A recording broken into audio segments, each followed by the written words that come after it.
bien-aimés frères et sœurs dans le Seigneur, c'est encore toujours une joie de pouvoir être réunis ensemble pour l'adorer, le louer, le célébrer, être reconnaissant comme ça a été dans la prédication, mais surtout d'entendre ce que son esprit a à nous dire, nous qui sommes l'Église, nous qui sommes son épouse.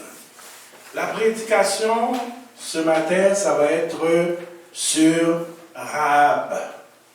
Vous savez, il y a des récits qu'on lit dans la Bible et quand on porte son attention dessus, on voit l'extrême importance et on voit quelles leçons qu'on peut tirer à travers ce récit. Et certainement, à travers le récit de Rahab, il y a beaucoup de choses à tirer. Josué 2, le verset 1 nous dit, Josué, fils de Nun, fit partir secrètement de Sittim 2 espions, en leur disant, allez, examinez le pays, et en particulier Jéricho. Ils partirent et ils arrivèrent dans la maison d'une prostituée qui se nommait Rahab et ils y couchèrent. La parole nous dit que les 2 espions sont allés dans la maison d'une prostituée. Que veut dire prostituée? Prostituée, c'est commettre la fornication, être prostituée, jouer la fille de joie, commettre l'adultère, être infidèle à Dieu, forcer à la prostitution. Ça, c'était la définition hébreu, grec, prostituée qui veut dire pornée. Donc, on voit où a été pris le mot pornographie. Une femme qui vend son corps pour un usage sexuel. Une fille de joie qui se livre à la souillure pour la part du gain. Toute femme satisfaite d'une relation sexuelle illicite, que ce soit pour le gain ou par la lusture, l'idolâtrie. Il y a 2 points à retenir à propos de prostituée. Il y a le niveau sexuel, mais le fait aussi d'être infidèle à Dieu, ça s'appelle aussi une prostituée. On va parler de Rahab. Que signifie Rahab? Que ce soit en grec, que ce soit en hébreu, ce nom a exactement la même définition. C'est-à-dire, Rahab veut dire large, spacieux, tumultueux. Large, spacieux et tumultueux. Qui était Rahab? Rahab était de nationalité, elle venait de Jéricho, donc elle était cananéenne. Elle était célibataire dans un monde d'hommes. Elle se prostitue. Elle est cananéenne, un peuple que les conquérants hébreux veulent éliminer. Elle habitait au bord de la société, dans une maison intégrée au mur extérieur de la ville. Donc, 2 espions arrivaient chez Rahab, 2 espions hébreux, et elle les a accueillis. Dans Josué 2, verset 3, le roi de Jéricho envoya dire à Rahab, fais sortir les hommes qui sont venus chez toi, qui sont entrés dans ta maison, car c'est pour explorer tout le pays qu'ils sont venus. Imaginez-vous, Rahab était une prostituée. Elle avait déjà mauvaise réputation. Et nous sommes dans un temps où le roi qui avait tout pouvoir a envoyé des hommes. Puis quand il a envoyé des hommes, ne pensez pas que les hommes avaient l'air des anges. Parce que les hommes qui étaient au service du roi, quand le roi leur envoyait faire une mission, ils n'étaient pas là pour rire. Et malgré cela, Rahab, elle n'a pas eu peur du roi. Elle n'a pas eu peur des 2 hommes qui sont venus. Mais le roi, lui, pourquoi il a envoyé Rahab? Parce qu'il avait peur. Et qu'est-ce que Rahab a fait dans Josué 2, verset 8? Avant que les espions se couchassent, Rahab monta vers eux sur le toit. Rahab les avait cachés. Elle monta sur eux sur le toit. Et ce qu'elle a fait est extrêmement intéressant et important. Non seulement elle a caché 2 espions qui venaient d'un peuple qu'elle savait qui allait les détruire, parce que tout Jéricho avait entendu qu'est-ce que le peuple d'Israël avait fait à Sion et à Og. Donc tout le monde avait peur des Israélites parce qu'ils savaient que Dieu était avec eux. Et n'oubliez pas que les Cananéens, ils ne servaient pas le même Dieu que les Israélites. L'histoire nous apprend qu'ils avaient même coutume à livrer leurs propres enfants à Moloch. Donc ce n'était pas un peuple qui connaissait le Dieu d'Israël, le Dieu que nous servons maintenant.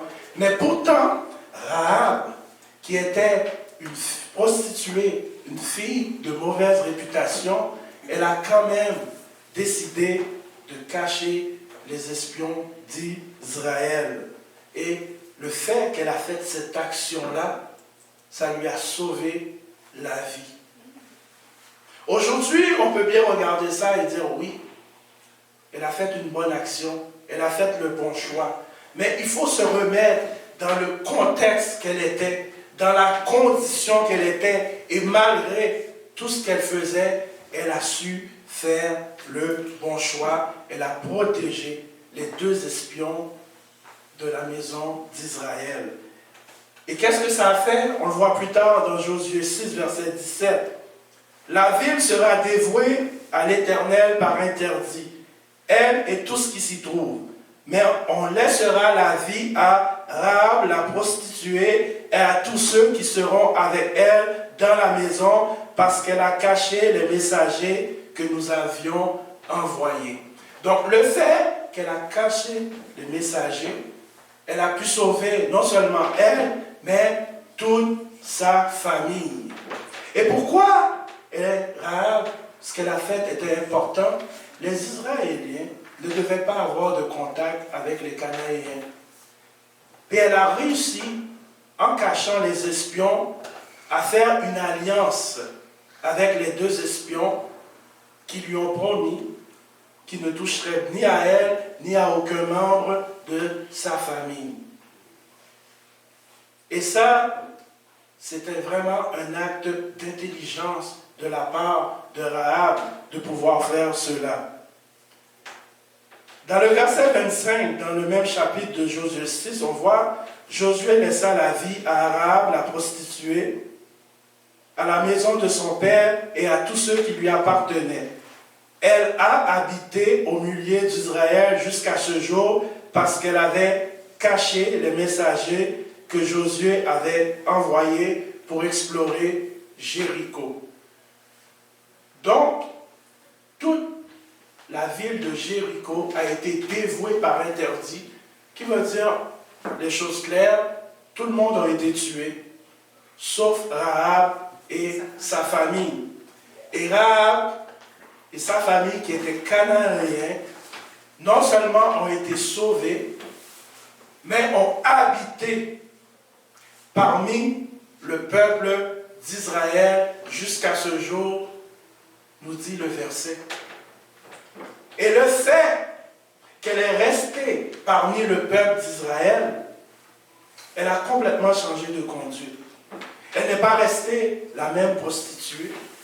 Parce que si vous lisez dans ce qui est écrit dans l'Ancien Testament, il y a des choses que le peuple d'Israël ne devait pas tolérer parmi eux. L'adultère, l'infidélité. Alors même si qu'elle est demeurée avec eux, elle n'a pas pu continuer la même vie. Elle a complètement changé de vie. Et non seulement qu'elle a changé de vie, ce qui est encore de plus extraordinaire, quand vous lisez dans le livre de Matthieu, au chapitre 1, verset 1, nous allons lire la généalogie de Jésus-Christ. Alléluia.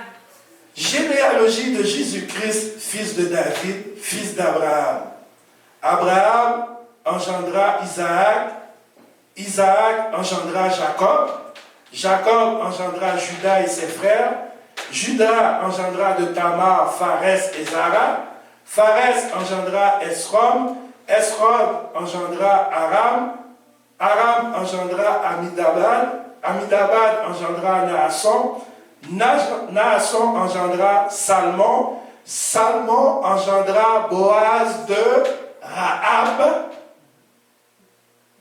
Vous voyez qu'est-ce qui est arrivé? Le fait de son action, elle se trouve maintenant dans la généalogie de Jésus. Une prostituée, une cananéenne, une pécheresse se trouve dans la généalogie de Jésus. Pourquoi elle se trouve dans la généalogie de Jésus? Parce qu'elle n'avait plus la même conduite. Alors, quand nous regardons ce récit, il faut comprendre que Dieu change la vie des gens. Amen. Parce que la vie de Rahab, elle a complètement changé. Elle a complètement débalancé. Et Rahab a su agir avec intelligence pour arriver à cette fin. Et si elle a agi avec intelligence, combien que nous aussi, nous devons agir avec intelligence. Non seulement son nom se trouve dans l'Ancien Testament, mais son nom se retrouve dans le Nouveau Testament. Et pas seulement dans le passage de Matthieu, mais même Jacques nous parle de Rahab. Dans Jacques 2, le verset 25, Rahab, la prostituée, ne fut-elle pas également justifiée par les œuvres lorsqu'elle reçut les messagers et qu'elle fit partir par un autre chemin? Comme le corps sans âme est mort, de même la foi sans les œuvres est morte. Quand on parle de œuvre, on parle d'action. Elle a été justifiée à cause de son action. Parce que si Rahab n'aurait pas caché les deux espions, certainement les deux espions seraient morts. Mais ça n'aurait pas empêché le peuple d'Israël de prendre Jéricho. Pour ceux qui connaissent leur Bible, on sait comment le peuple d'Israël a pris Jéricho en faisant le tour la première journée, deuxième pendant 7 jours. Et les murailles sont tombées. Dieu allait quand même faire ce qu'il avait à faire parce qu'il avait promis à son peuple ce territoire. Il allait quand même le faire. Mais l'action, l'œuvre de Rahab a pu faire en sorte que sa vie a changé. Mais bien aimé, oui, ce n'est pas juste une question d'œuvre.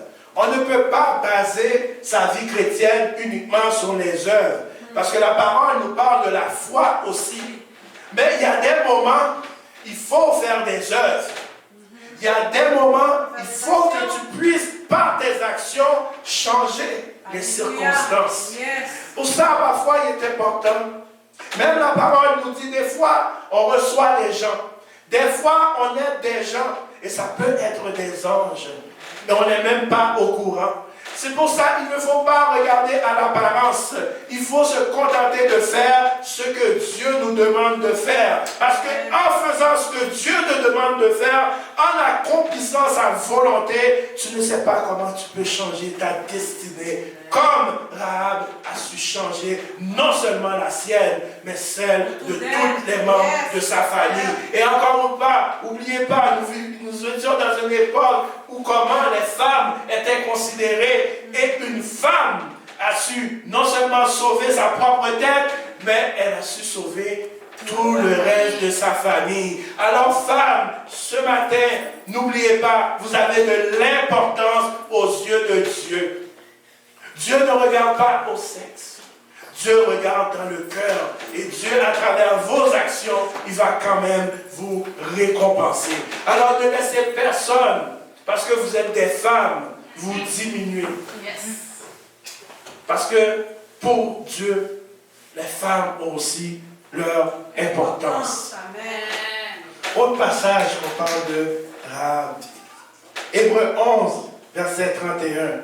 C'est par la foi que Rahab, la prostituée, ne périt pas avec les rebelles parce qu'elle avait reçu les espions avec bienveillance.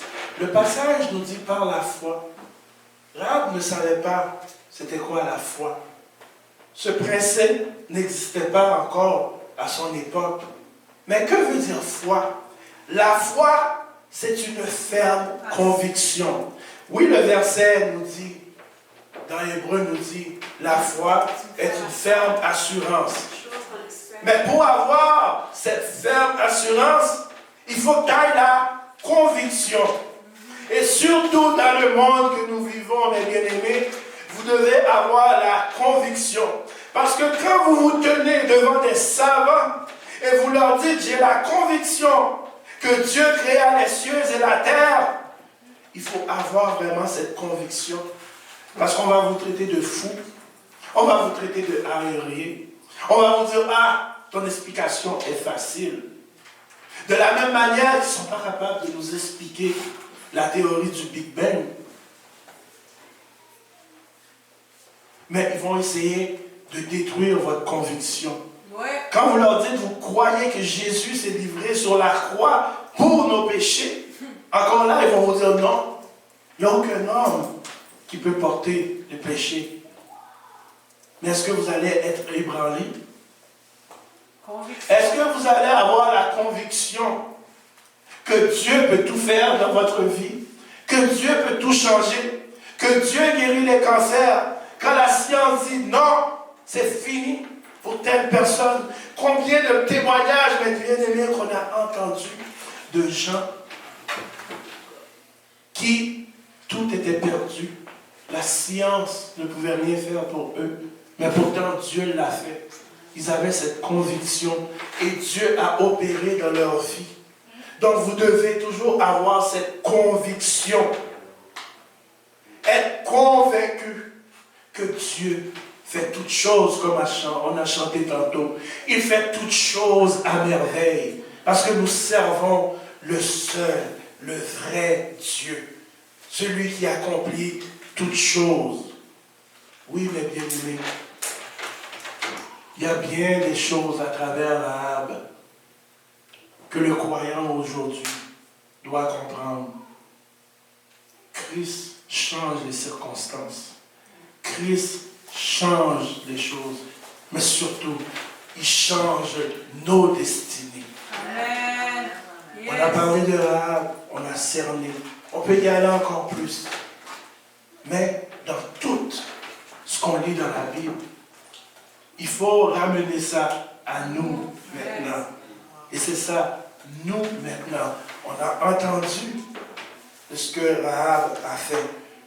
Mais nous maintenant, quelle leçon importante qu'on peut tirer du récit de Rahab, de son comportement avec les espions. C'est ça qui est important, de tirer une leçon à travers cela et maintenant de l'appliquer dans notre vie. On a tout à travers ce récit pour bien fonctionner. Mais il y a quelqu'un qui s'appelle le diable. Par ses mensonges, qui fait tout pour nous empêcher d'arriver à la destinée que Dieu veut pour nous. Et le diable, lui, n'a jamais changé. Quand je vous parle de mensonges, regardez dans Genèse 3. La première chose qu'il a fait, Dieu avait donné un homme à Adam. Qu'est-ce qu'il a fait? Il est venu mettre le doute par un mensonge. Il savait très bien ce que Dieu avait dit à Adam. Il savait très bien. Mais il a dit à Ève, le Seigneur a-t-il réellement dit? Il a mis le doute. Mais il a mis le doute comment? Par un mensonge. Et regardez Jésus. La parole nous dit, après avoir jeûné 40 jours et 40 nuits, qu'est-ce qu'il est venu faire encore? Il est venu le tenter. Il est venu avec ses mensonges, encore une fois. Parce que c'est un menteur. Qu'est-ce qu'il a dit à Jésus? Pensez-vous que le diable ne savait pas qui était Jésus, mais il lui a dit, si tu es réellement le Fils de Dieu. Une chance que Jésus était Jésus. Il connaît son identité. Parce que notre chair, notre nature d'homme, si quelqu'un viendrait nous provoquer, Jésus n'a pas répondu, je vais te montrer que je suis réellement Jésus. Non. Parce qu'il n'avait point d'orgueil en lui. Il lui a répondu par la parole. Alors si le diable est allé voir Jésus pour essayer de le tenter, pour mettre le doute, pensez-vous que nous, aujourd'hui, il va changer de tactique? Et c'est ce qu'il fait. Et c'est ce qu'il va continuer à faire. Et c'est pour ça que nous devons faire attention. Et nous devons connaître notre identité. Nous devons connaître notre parole. Parce que pour être capable de réfuter les mensonges de l'ennemi, il faut que tu puisses savoir qui es-tu réellement en Jésus-Christ. Parce que tu ne peux pas répondre, il est écrit, si tu n'as jamais lu. Tu ne peux pas répondre, il est écrit, si tu n'as pas pris le temps de méditer. Et quand tu entends le faux frère, parce que le diable, il se personnifie en toutes sortes de choses. Lui, il a juste besoin d'une ouverture. Peu importe la personne. C'est pour ça que c'est aujourd'hui qui compte. Les gens commettent souvent l'erreur de se baser. Oh, ça fait 10 ans que je suis dans la foi. Ça fait 25 ans que je suis dans la foi. Ça fait 40 ans. Félicitations, je te dis. Continue. Mais assure-toi qu'aujourd'hui, il n'y a pas d'ouverture pour le diable. Parce que lui, tes 40 ans dans la foi, ça ne l'intéresse pas. Tes 20 ans, tes 10 ans, ça ne l'intéresse pas. Ce qui l'intéresse, c'est de savoir, est-ce que maintenant, j'ai une ouverture pour opérer en toi? Alors c'est pour ça, mes bien-aimés, il faut toujours faire attention à soi. Il faut toujours s'examiner à tous les instants, à tous les jours, pour voir, pour ne pas être un instrument de l'ennemi, pour pouvoir détruire un frère. Parce que c'est ce qu'il cherche continuellement. S'il s'était personnifié à travers le serpent pour aller tenter Ève, aujourd'hui, il va se personnifier dans n'importe qui lui donne accès. Alors nous ne devons pas donner accès au diable sur aucun prétexte. Nous ne devons pas écouter ses mensonges. Parce que le plus grand mensonge que l'ennemi va essayer de faire, c'est de te faire croire que tu es ce que tu n'es pas. Yes. C'est ça son plus grand mensonge, c'est de te tromper avec ton identité. Oui, dans le temps de numérique que nous vivons, il y a beaucoup de vols d'identité. Et c'est ce que l'ennemi essaie de faire. Il essaie de te voler ton identité en essayant de te faire croire que tu n'es ce que la Bible dit que tu n'es pas. Alors, peu importe ce que tu étais avant, tu es un chef de gang, tu es venu à Jésus-Christ, il t'a changé. Tu étais une prostituée, tu dansais dans les bars, peu importe ce que tu faisais. Jésus a changé cela quand tu l'as accepté dans ta vie. Amen. Alors, une des choses, des mensonges que l'ennemi essaie souvent, c'est d'essayer de te remémorer ton ancienne nature. Et c'est là qu'on doit tenir ferme. C'est là qu'on doit se mettre debout et dire non, la personne que tu parles, ce n'est pas moi.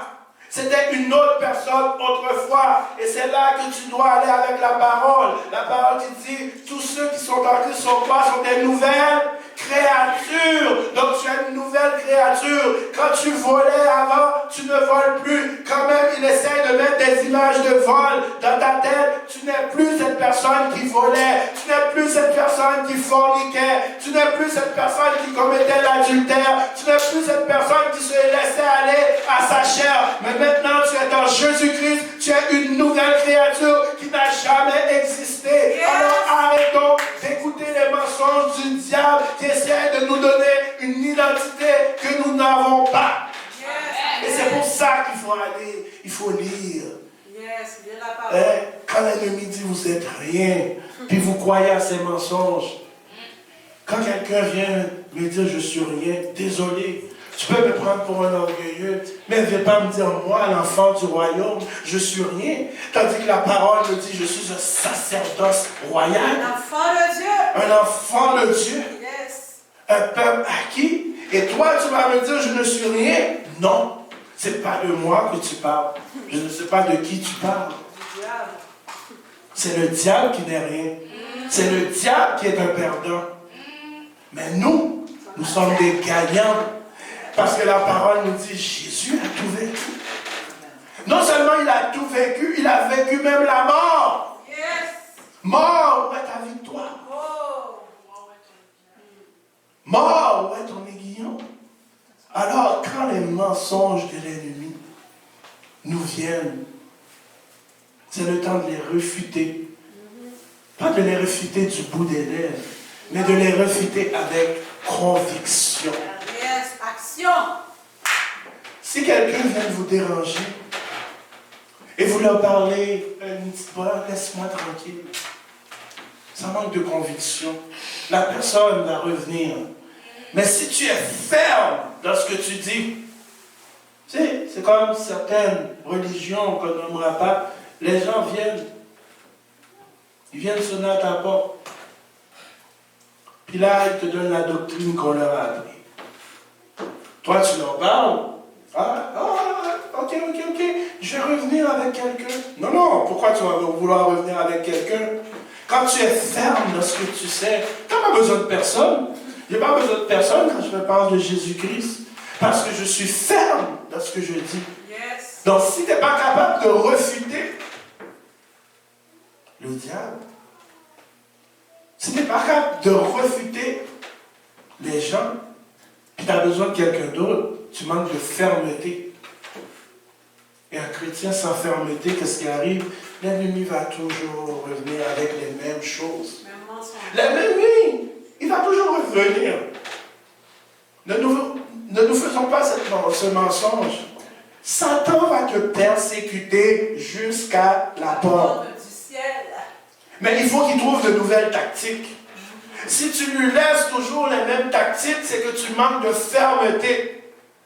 C'est qu'il voit dans sa tactique quelque chose qui peut t'avoir. Mais quand tu es ferme dans ce que tu lui dis, non, ne parle pas comme ça de moi. Non, ne me décris pas comme ça. Il va venir avec une nouvelle chose.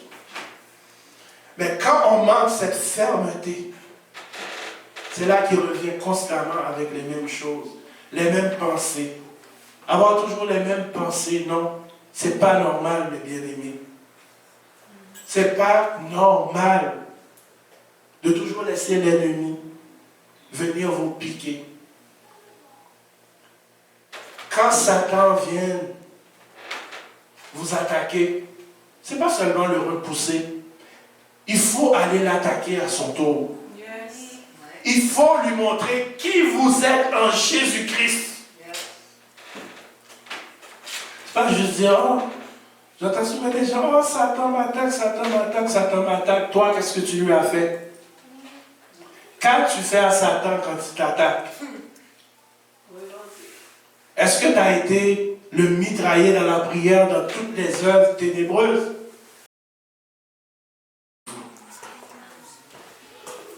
Vous avez le Saint-Esprit avec vous. vous avez le Père, toute une équipe qui peut vous aider à prendre des bonnes décisions. Rahab n'avait pas tout ça, mais elle a su prendre la bonne décision quand c'était le temps. Et aujourd'hui encore, nous sommes dans un temps où il y a des moments qui arrivent, on doit prendre de bonnes décisions. On doit faire de bonnes actions selon la volonté de Dieu. Notre vie ne nous appartient plus. On dit qu'elle appartient à Christ. Rahab ne pouvait pas consulter Christ pour savoir quoi faire avec ces deux espions. Mais peu importe ce qui vous arrive dans votre vie, vous pouvez tourner vos regards vers lui et lui demander « Qu'est-ce que je fais dans telle situation? J'ai pas de travail, Seigneur. Qu'est-ce que je fais? Je me cherche un logement. Qu'est-ce que je fais? Je vis un moment difficile à l'école. Qu'est-ce que je fais? Mes compagnons de travail me persécutent. Qu'est-ce que je fais? » Il va vous dire de prier pour eux. Oui. Alors c'est ça qu'il faut faire maintenant. C'est de consulter ces merveilleux conseillers que l'on a afin de prendre des bonnes décisions éclairées.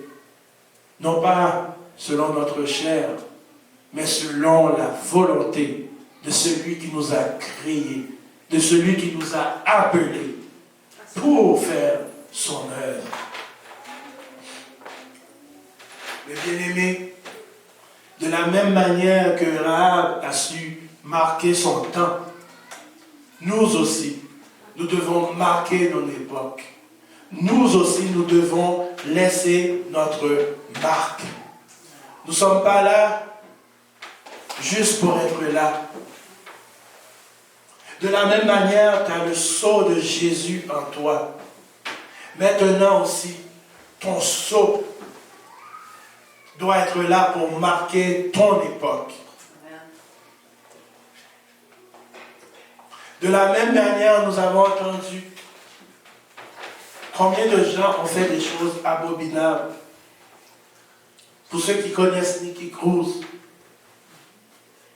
mais il a su marquer quand il a pris le sceau de Jésus. Lorsque le serviteur a été lui donner la parole, il a su marquer son époque. Combien de témoignages? Nous avons le pasteur Nick, qui était dans la mafia. Vous pouvez voir son témoignage sur la chaîne de Relance ta génération, quand il a rencontré Jésus-Christ. Maintenant, il marque son époque. Il a le café Second Chance, où ce qui proclame la parole, il a su marquer son époque. Dernièrement, j'ai entendu le témoignage de l'évangéliste Jean Tillet, qui aussi, il y avait toutes sortes de choses. Bruno, de son prénom, j'ai oublié son prénom, merci. Il nous a témoigné comment qu'il était. Mais quand il a lu le sceau de Jésus, il a su marquer son époque. Peu importe ce que vous avez fait dans le passé, peu importe vous n'êtes pas dans l'évangile, vous entendez cela ce matin. Convertissez-vous. Et Jésus va tout changer. Il va vous nettoyer.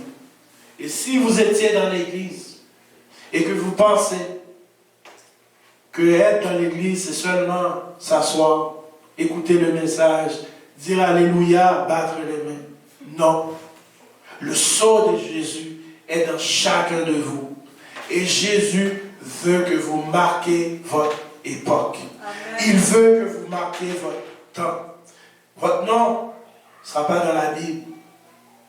Mais marquez votre temps pour que votre nom soit dans le livre de vie. C'est ce qui est important. Parce que la Bible a été écrite. Mais il y a un autre livre qui est en train de s'écrire.